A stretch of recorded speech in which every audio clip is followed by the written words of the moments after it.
Welcome to episode 2 of my great guitar build of entrance scratch build.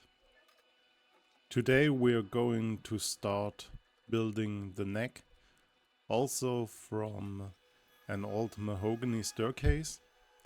It's a leftover piece of Kaya mahogany, nice 90-degree quarter sawn mahogany. So see me planing the piece and then thickness planing. Also looking for a 19-degree angle on both sides. So this is a perfectly neck plank to work with. Now it's important to look for any cracks in the wood, and also the most important step to draw the center line. And then I can look up where the template starts, where the neck heel starts and where the scarf joint will be. With a 15-degree headstock angle, the staircase neck blank isn't thick enough for a one-piece neck blank, so I have to cut a scarf joint, but I do this most of the time, and I think the other method is wood wasting. So here you can see me on my bandsaw and with the thin blade. Cutting the scarf joint isn't possible, so I changed the blade for a wider one, and this takes a little time to adjust the bearings, but after that I can do a smooth cut. I have 3 types of blades. One curve cutting blade, which is 6 millimeters wide, then this carbon blade, which is 18 millimeters wide, and a HEMA rough cut blade for cutting tops or anything which is too big for the other 2 blades. Now, after cutting the scarf joint, you have to plane the 2 surfaces to generate a good gluing surface. I will do this on my jointer planer. During a build, it's pretty often the case that you have to do this conversion from thickness planer to jointer, but it is worth the steps, so the surface will be pretty smooth because my planer has a spiral cutter head. After every stroke, I look for the 90-degree angle for the saddle line.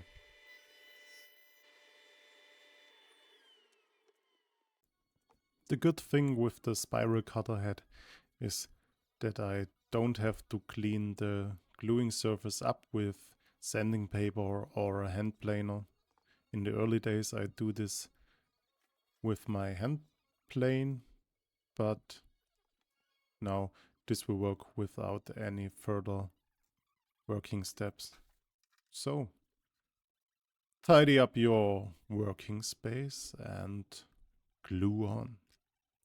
The parchment paper helps that my router table stays clean without any wood glue on it, and then 1 clamp for the big neck blank and 1 clamp for the scarf joint offcut.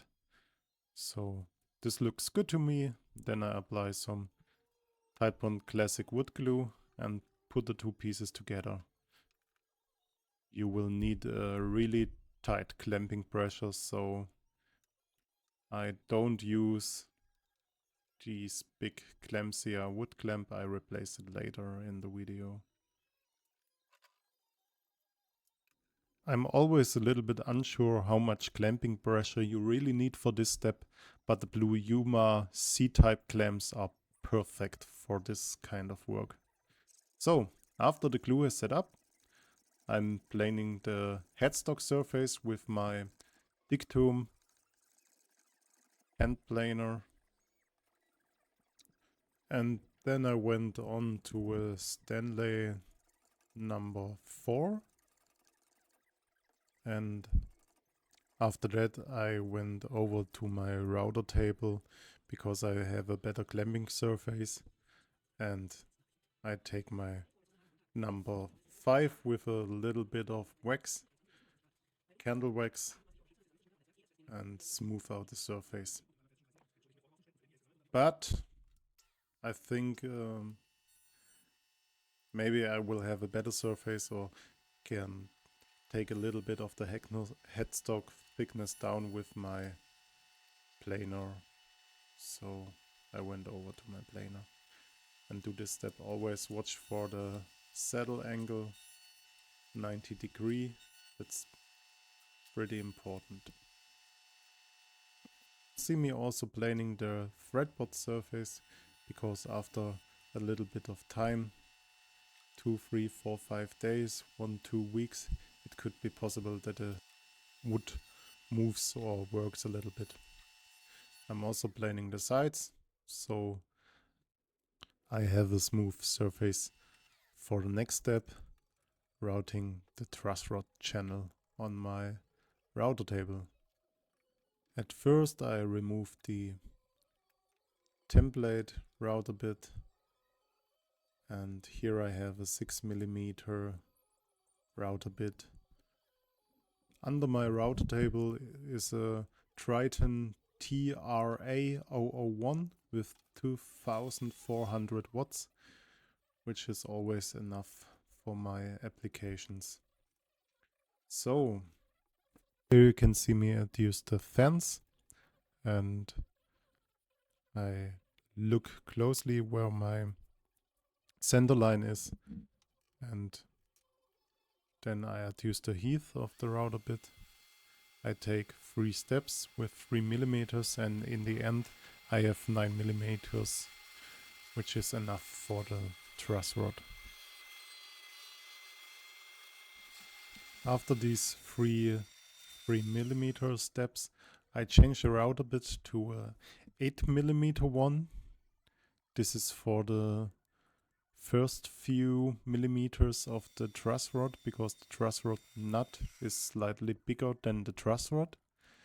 And then I change to a round nose router bit to route out the truss rod axis.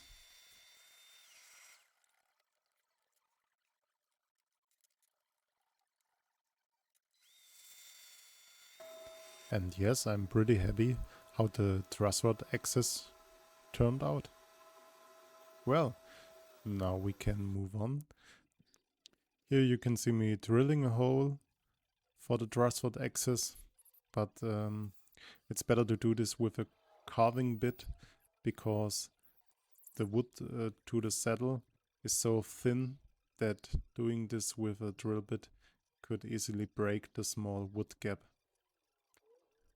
The truss rod is at the end and at the beginning a little bit bigger, so I have to take my chisel and chisel out a little bit of material. Also, I'm doing the truss rod channel with a round nose bit, and the end and the beginning of the truss rod is square.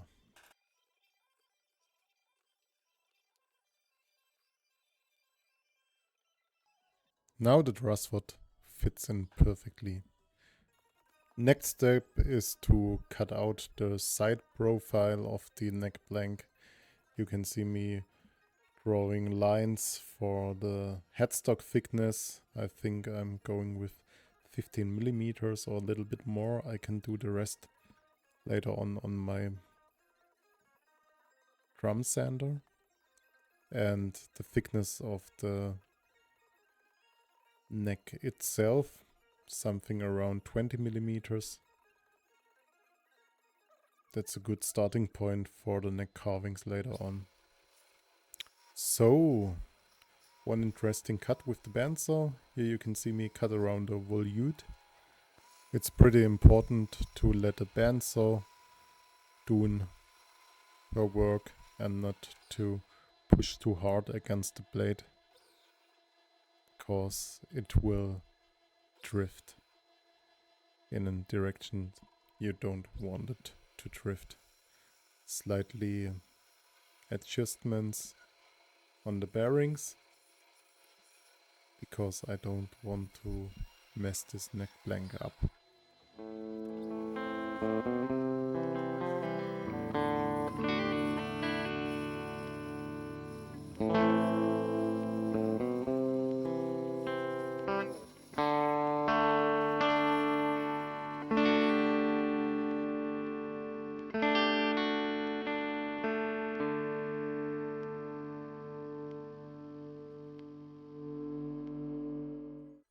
So if you have a belt sander, this is one way you can achieve the desired headstock thickness and a nice round over for the volute. I first go with a 80 grit sandpaper, and then I change the belt for 150 grit, and this will be a pretty smooth surface. Always measure and think about your headstock veneer.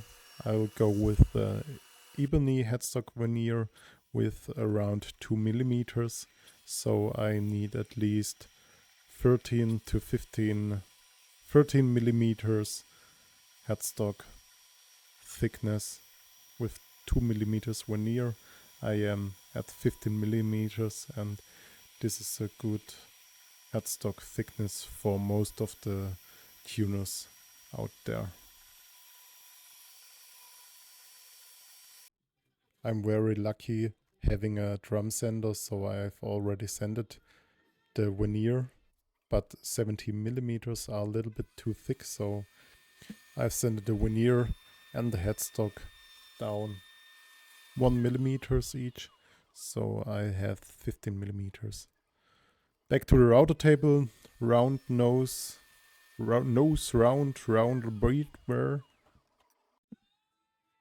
Yeah, you know what I mean. I forgot to film the glue-on of the veneer, but so it looks with a lot of clamping pressure. I have a template for the sides of the neck blank, but it was a mistake to glue the veneer on at first. So, see me struggling. I've decided to cut off a small bit of the template, but not from this. I've already done a copy and decided to cut off where the saddle line is, so the headstock veneer isn't in the way of the template.